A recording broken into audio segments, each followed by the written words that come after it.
के जनक किसे कहा जाता है? किसे? हेरोडोटस के कहा जाता है। अब इतिहास तो टोटली इतिहास के जनक किसे कहेंगे? हेरोडोटस को। याद करने का ट्रिक भी सही है, ऐसे हिस्ट्री, ऐसे हेरोडोटस। हिस्ट्री के कितने भाग? सबसे ज्यादा जो बड़ा है वो ऐतिहासिक, ऐतिहासिक। आर्यन, आद्य ऐतिहासिक और प्राग ऐतिहासिक। किस इतिहास काल के में कोई भी लिखित साक्ष्य नहीं मिला? कितने लोग हैं जो कल नहीं आए थे? हाथ उठाएंगे। देखो ऐसे कर्मफोर लोग, आप लोग क्लास टाइम से किया कीजिए, लोग मजाक में पढ़ाई नहीं होती है, समझ में गया? जो रेगुलर नहीं रहते हैं ऐसे कई कर्मफोर हैं और कई कर्मफोर नहीं है। ऐसे लोग जिंदगी भर चौपटे रह जाओगे, क्लासवा रेगुलर रहा करो। लोग नौटंकी करके रख दिया है। एक फर्स्ट सेकेंड थर्ड क्लास आपको एप्लीकेशन पे सबके लिए एक्सेस है, जो छूट गया है उसको देख लेना। कर्मफोर और कर्मफोरनी सब यहाँ पे अपन चौपट खुद करता है। सब जानते हो सुबह का क्लास क्या छोड़ता है? सुतल लाता है सब। इन सब को ना उठाओ, एकदम सुतली एकदम रहे ना, 10-15 को लेके जाओ, डंटा मारना चालू करो एकदम सुतली में। लोल सब एकदम भयानक। पढ़ाई की जगह पे सब नौटंकी करेगा सर। कितने लोग नहीं आए थे? मन करता ऐठ के तूर दे ऐसे है। ये सब को कुछ होता भी नहीं है, न ही सबको कोनो बीमारी होता है, न ही सबको कोरोना हुआ। कोरोना में अच्छा आदमी चल गया जो रेगुलर पढ़ने वाला था। ये सब दलिद्रा खप जाता, सब तुमरा हो गया था। कैसे बच गया रे तुम? चलिए अब ध्यान दीजिए, सुनिए।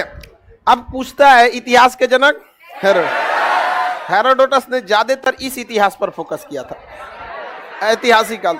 ज्यादातर उन्होंने ऐतिहासिक काल पर फोकस किया। और ऐतिहासिक काल इतना बड़ा है कि उनको ही इतिहास का क्या कहा जाता है? जनक कहा जाता है। लेकिन ऐसा नहीं कि उन्होंने सारे इतिहास का कुछ किया। अगर आप कमीशन लेवल का एग्जाम दीजिएगा ना तो सोचा खखोर के क्वेश्चन पूछता है, कहेगा प्राग ऐतिहासिक के जनक कौन थे? तो रॉबर्ट ब्रूस फूट। 20 फुट याद रखिएगा, याद हो जाएगा। समझ आ गया? बिस्कुट नहीं रे, Bruce Foote. Robert Bruce Foote, Robert Bruce Foote, Robert Bruce Foote. तो बताइए प्राग ऐतिहासिक काल के जनक रॉबर्ट ब्रूस फूट। 20 फुट याद रखेंगे तब भी याद हो जाएगा। आद्य ऐतिहासिक के जॉन मार्शल, जॉन मार्शल। आद्य ऐतिहासिक के जॉन मार्शल थे, जॉन मार्शल। और ऐतिहासिक पर सबसे ज्यादा फोकस किया था हेरोडोटस। इसमें सबसे ज्यादा वर्ग हेरोडोटस। इतिहास के जनक किसे कहा जाता है? हेरोडोटस। किसे कहा जाएगा? हेरोडोटस को। याद रहेगा ना, हम आपको प्राग ऐतिहासिक पढ़ा दिए थे। मानव सबसे आदि मानव किस में देखे गए थे? प्राग। इसे लिथो एज या स्टोन एज कहा जाता है, जिसे हम लोग पाषाण काल कहेंगे। क्या कहेंगे? पाषाण। ये कितने टाइप का देखे थे? कितने टाइप का? सबसे पुराना पूरा पाषाण, मध्य पाषाण, नव पाषाण और उत्तर पाषाण। उत्तर पाषाण। खेती किसमें हुआ था? तांबे की खोज। हाँ, इसे कहते हैं यहाँ पे लिथो। ये जो पूरा पाषाण है इसमें आग की खोज हुई थी। हाँ, मध्य पाषाण। हाँ, अंत्येष्टि कार्यक्रम, छोटे हथियार। अंत्येष्टि कार्यक्रम, छोटे हथियार और हड्डियों के आभूषण। जो आभूषण होता है ना, महिलाएं जो आभूषण पहनती हैं तो वो किस चीज का रहता था? हड्डी। अभी भी देखिए ना, कुछ लटका लेती है, सब पत्थर होता, ढेला वाला कुछ वहां पे स्टोन बोलते हैं उसको। कईयों से उठाई खेलबो करती है पत्थरवे से। अभियो ये सबको लगता है जैसे पूरा पाषाण में है सर। 5 को पत्थर ले लेगी, ऐसे गोटी खेलेगी। मतलब शुरू से ही सबका दिमाग अलग टाइप का होता है। एगो गुड़िया लाएगी, ओके कपड़ा बदलेगी। कपड़ा कौन चोगा? गमछा लपेट देगी। रंग बिरंगा बिया हो गया गुड्डा गुड्डू का। समझ में आ गया कि नहीं आ गया? आदि मानव के साक्ष्य मध्य प्रदेश की किस जगह से? भीमबेटका। वह किस नदी के क्षेत्र में है? नर्मदा। मध्य प्रदेश तो नर्मदा घाटी में आता है, नर्मदा घाटी में। किसमें? नर्मदा घाटी में। मानव ने सबसे पहले कौन सा फसल उगाया था? जाओ। उसके बाद इलाहाबाद के कोल्डीवा से, इलाहाबाद के कोल्डीवा से चावल। अंत्येष्टि कार्यक्रम मध्य पाषाण। जम्मू कश्मीर में एक जगह है बुर्ज होम, वहां आदमी के साथ साथ उसका कुत्ता भी दफना दिया। आदमी के साथ साथ कुत्ता, कुत्ता भी क्या कर दिया था? दफना दिया था। अंत्योष्टि जिंदा नहीं मार दिया होगा कि जब तोरा मालिक मर गया तुम भी मर जाओ। हाँ हाँ, घर में ही दफना दिया था। पहले अंत्योष्टि का कार्यक्रम ऐसे ही हो जाता था। आगे बढ़ जाए। यहाँ पे 9 पाषाण में क्या हुआ था? खेत। तांबे की खोज, तांबे की खोज उत्तर। तांबे चिल्को पायराइट किसका अयस्क है? तांबा का। किसका है? चिल्को लिथ काल किसे कहा जाता है? ताम्र पाषाण को। वही उसको कह सकते हैं कि उत्तर पाषाण। उत्तर पाषाण में किसकी खोज हुई? तांबे की, अतः इसे ताम्र पाषाण कह सकते हैं। और तांबे चिल्को लिथ किसे कहा जाता है? उत्तर। समझ में आ गया कि नहीं आ गया? माइक्रोलिथ मतलब हथियार छोटे होते हैं। हड्डियों के आभूषण, हड्डी का आभूषण कैसे होगा? जैसे मान के चलिए कोनो गधा का पैर मर गया, उसका पैर में खूर का जो हड्डी बचल है पैरवा में, उसको लटका लिया, आभूषण हो गया। भैंस का हड्डी ये है, सींग है, उसको लटका लिया, क्या है? आभूषण। तो अब कई कई बाबा लोगों को देखिएगा, नागा साधु लोगों को, वो मानव के कंकाले बनाते हैं। उस लगा अलग दुनिया है, अघोरियों की दुनिया ही अलग है। तो उस समय इस तरह से आभूषण होते थे। ये सब किसमें मिला है? मध्य पाषाण। कोई दिक्कत नहीं ना। कल हम अगर आपको मध्य पाषाण और सिंधु सभ्यता का टेस्ट ले लेंगे तो दे देंगे लगना। इसका तो कंप्लीट है आप लोग। कल इसका पीडीएफ देंगे, परसों इन दोनों का क्या ले लेंगे? टेस्ट लेंगे। अब हम लगाते हैं किस पे? आदि ऐतिहासिक। इसमें लिखित स्रोत है कि नहीं है? इसे प्री हिस्ट्री, इसे प्रोटो हिस्ट्री।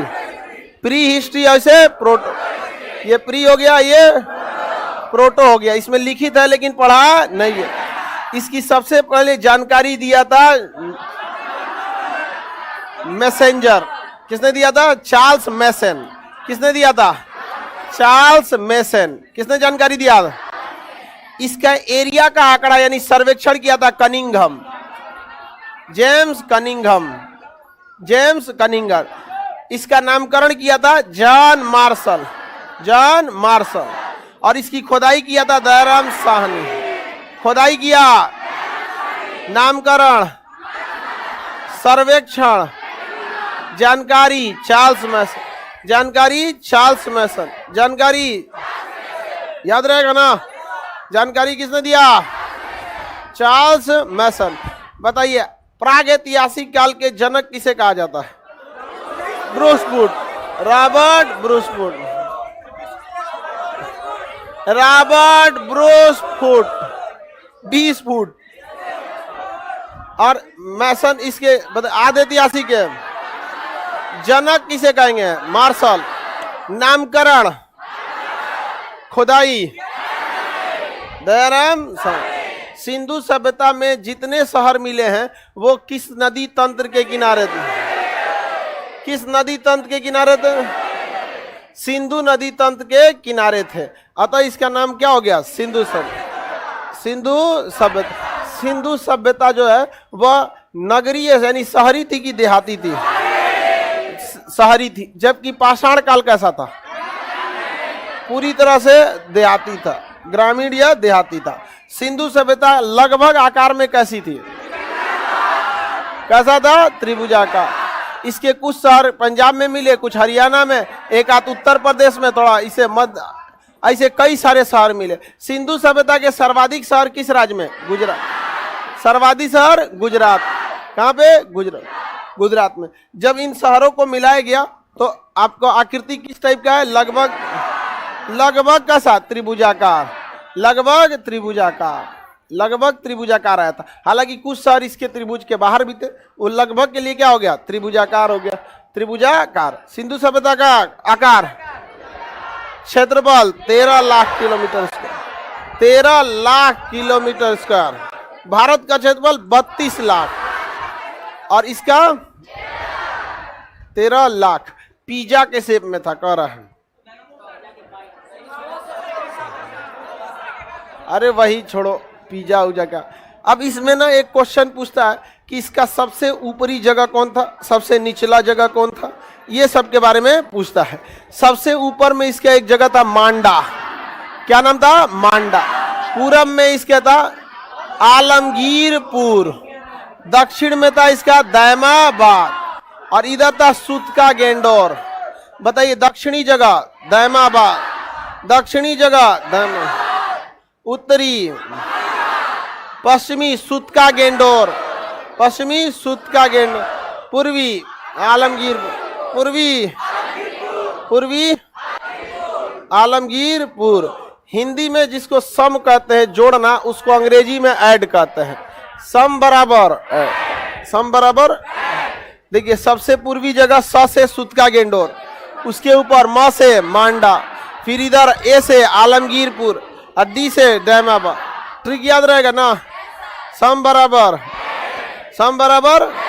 किसी को कोई दिक्कत? सब भूल गए सर, भूल गए?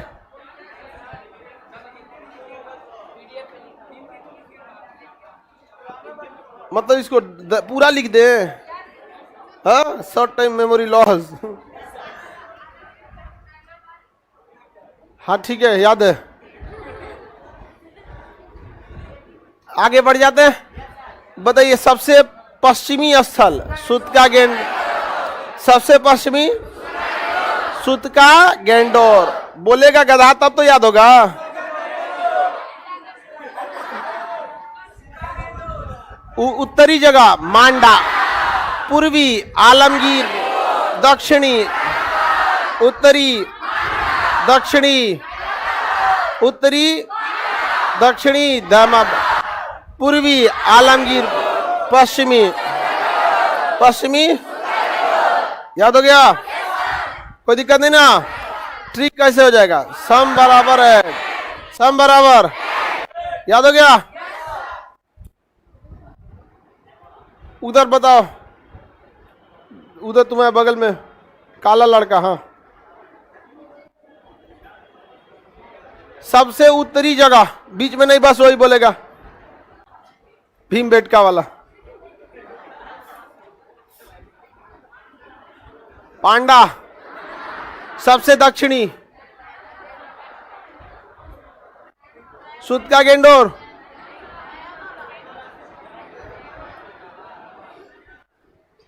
सबसे पश्चिमी, पूर्वी। बैठ जाओ बनमानुष कहीं का, तुमको याद नहीं है?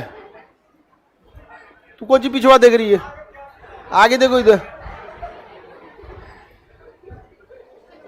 बताओ, उसको याद नहीं हुआ? तुम बताओ कंपाउंडर। हाँ बताओ, सबसे दक्षिणी जगह, सबसे दक्षिणी, उत्तरी, पूर्वी, पूर्वी। ट्रिक क्या होगा? सम बराबर।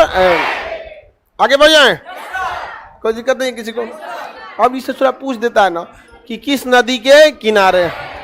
अकम बबुआ बकलोल लोग पूरी तरह से समर्पित होकर पढ़ो, यही याद हो जाएगा। आपका आधा ध्यान कहीं और है तो क्या होगा? आपको एक ही जगह ध्यान रखोगे तब ना याद होगा। आधा ध्यान आपका कहीं और है, नींद पूरा हुआ नहीं है, कहीं कोई यहाँ के मात्रा है सब। कल कौन बेहोश हुई थी? कहाँ है? नहीं आई है? मंगल व्रत भूखी हुई थी, देह में दम नहीं है। पढ़ाई उड़ाई कर लो बाबू, इस सब चीज के लिए आपके पास समय है। नौकरी उकरी हो जाएगा। आप किसी भी धर्म के हो, मुस्लिम, हिंदू, सिख, जैन, अभी ये उम्र है आपको करियर बनाने की। एक बार बना लीजिए, फिर जितना पूजा पाठ नमाज रोजा करना है करते रहिएगा। समझ में गया? कहाँ लिखा है कि बुढ़ापे में की गई पूजा या इबादत कबूल नहीं होती है? होती है कि नहीं होती? ऐसा थोड़ी है कि आपको इसी समय करना, आप आराम से करते रहिएगा। अब देखिए, हम पढ़ाई के टाइम पे हम लोग भी पढ़ाई किए, अब हो गया हम लोग का उम्र 42-43 साल, अब हम लोग आराम से प्रभु के लगेंगे कि हाँ महाराज बहुत जल्दी आने वाले हैं, ध्यान दीजिएगा, कुछ डिस्काउंट मिल जाए। अब कितना साल हम लोग, 7-8 साल और चलेंगे लोग।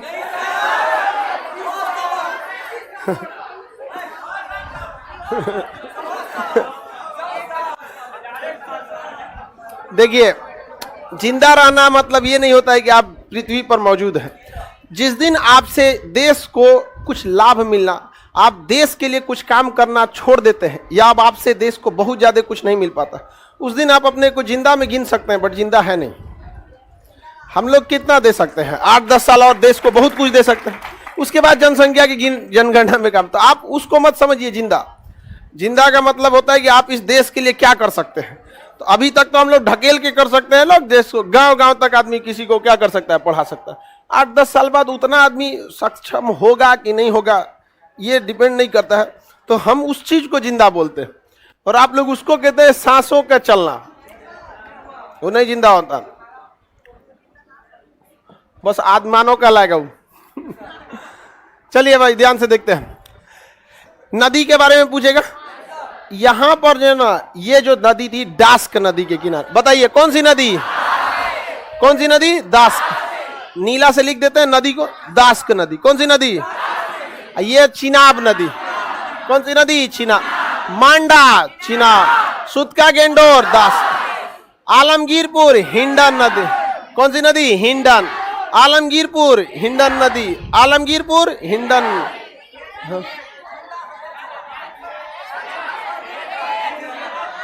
अच्छा, हम डी लिख दिए हैं, तो हम हिंडन में डी आता ही है, एच होगा। हाँ, कौन सी नदी? हिंडन नदी। हिंडन नदी गाजियाबाद भी किस नदी के किनारे? हिंडन नदी के किनारे है। छोटी सी नदी है, बहुत बड़ी नदी नहीं है। गिरिएगा तो आज के समय में गिरिएगा, अगर बरसात का समय नहीं है गिरिएगा तो मुंह हाथ टूट जाएगा आपका। कुछ कुछ नदी ना बहुत पानी बहुत कम होता है। तो आलमगीरपुर, ये आपका दैमाबाद किसके ये नीचे में? प्रावरा नदी। कौन सा? प्रावरा। कौन सा है? प्रावरा नदी। कौन सी नदी? प्रावरा नदी। दक्षिण भारत वाला याद हो गया? किसी को दिक्कत? सुतका गेंडोर बोलिए, दास्क। सुतका गेंडोर, सुतका गेंडोर, मांडा, आलमगीरपुर, दास, दैमाबाद, प्रावरा, दैमाबाद।